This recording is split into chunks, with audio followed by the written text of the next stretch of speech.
Inanunsyo ng LTFRB na matatapos na ang Land-Based Service Contracting Program ngayong araw. Matatandaang inilunsad ang programa noong April 15 para tulungan ang public transport operators at drivers sa gitna ng fuel crisis. Magbabalita si Gerard de la Peña. Gerard, dito nga sa pagtatapos ng Service Contracting Program, abay, nabayaran na ba ng buo ang lahat ng tsuper at operator?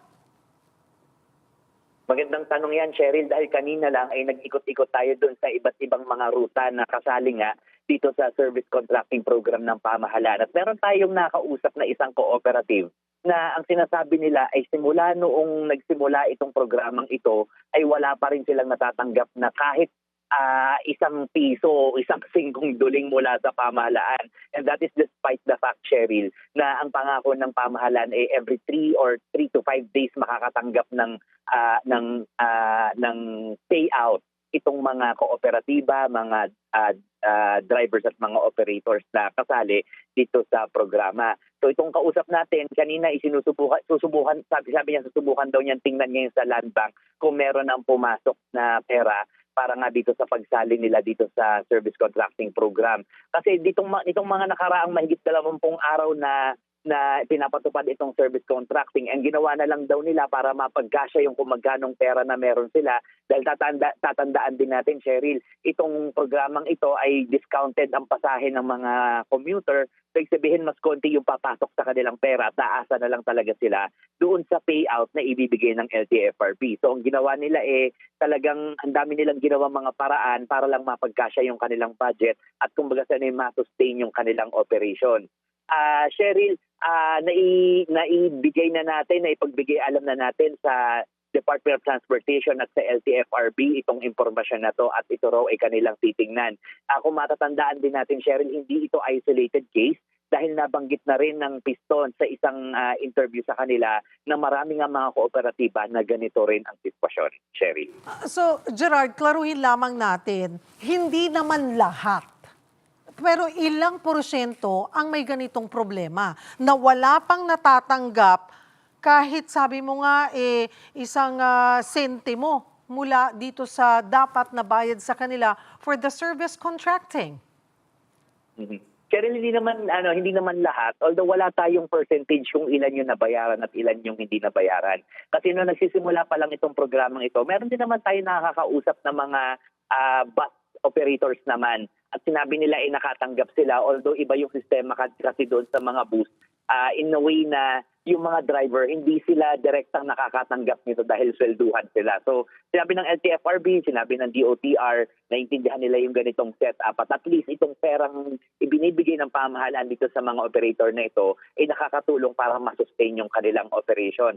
Now, kung ilan yung hindi pa nababayaran, iyan yung hihintay nating detalye mula sa LTFRB, Cheryl. Magkano daw ba per day at ilang days ang maximum para maging bahagi nito at magkano nga yung makukuha nila?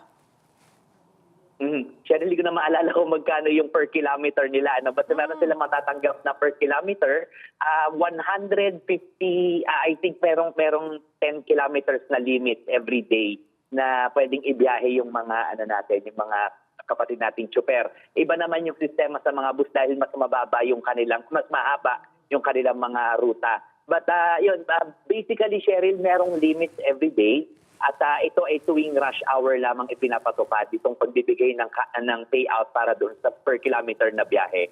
Pero yung discount na ibinibigay sa mga pasero, ito ay whole day, Cheryl. But you said wala pang sagot dito ang pamahalaan. Tama, Cheryl, hindi wala pang sagot, wala pang detalyeng ibinibigay sa atin ng DOTR tungkol dito. Pero ito raw ay pinapasilip na nila para magawa nila ng action, Cheryl. Okay, wala na ba ang posibilidad na magkaroon pa ng extension ang programa, lalo't may forecast na muling tataas daw yung presyo ng produktong petrolyo sa susunod na linggo?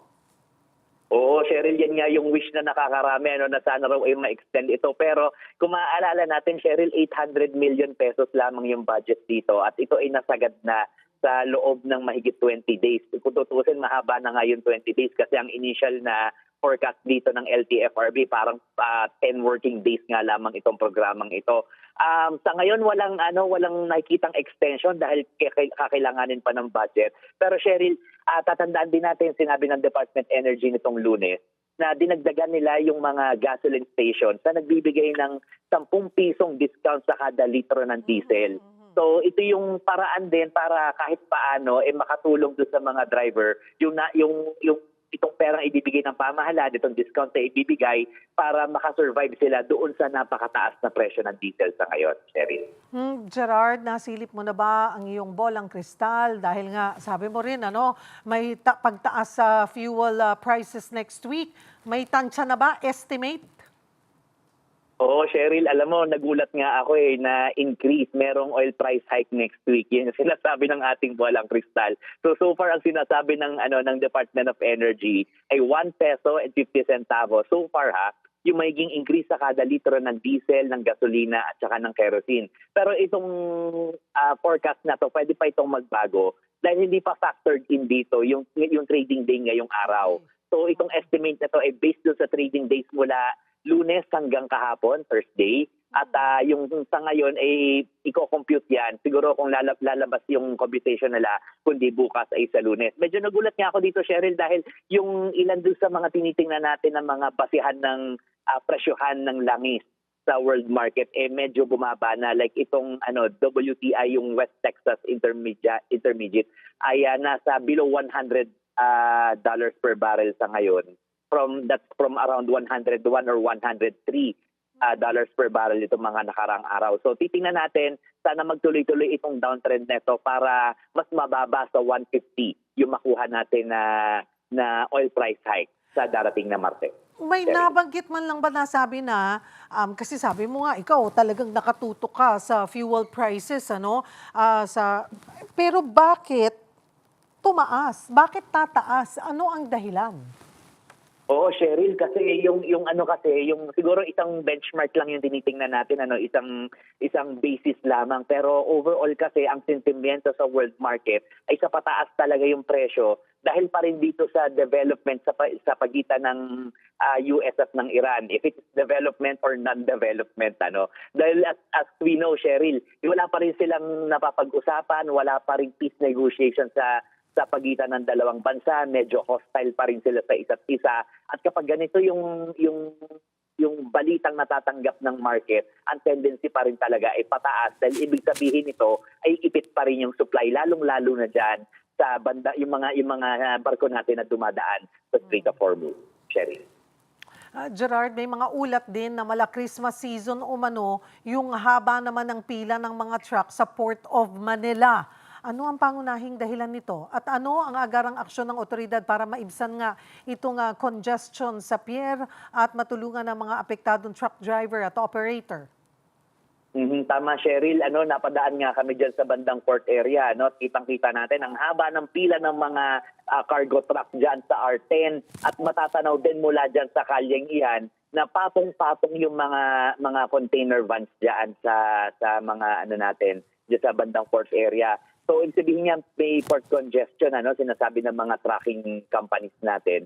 At isa sa mga nakikita nilang dahilan ay dahil nga dito sa mga barkong dumadaong dyan sa pier ay hindi nila kinukuha itong mga container na ito para nga maibsan o para magkaroon ng space para doon sa mga bagong container. So, ang nangyayari, itong mga truck drivers natin, itong mga trucking companies natin, hindi nila maisauli yung mga empty containers dahil walang mapaglagyan. At the same time, itong mga dumadating na barko mula sa ibang bansa, ay hindi rin nila mailapag yung kanilang kargamento dahil walang espasyo. So, sa ngayon, Cheryl, ang pinakahuling natanggap natin na report tungkol dyan, well, basically sinasabi ng Philippine Ports Authority, hindi pa ito considered as port congestion dahil yung yard utilization natin nasa 75%. Wala pa ito doon sa 90% na considered na congestion talaga sa ating pantalan.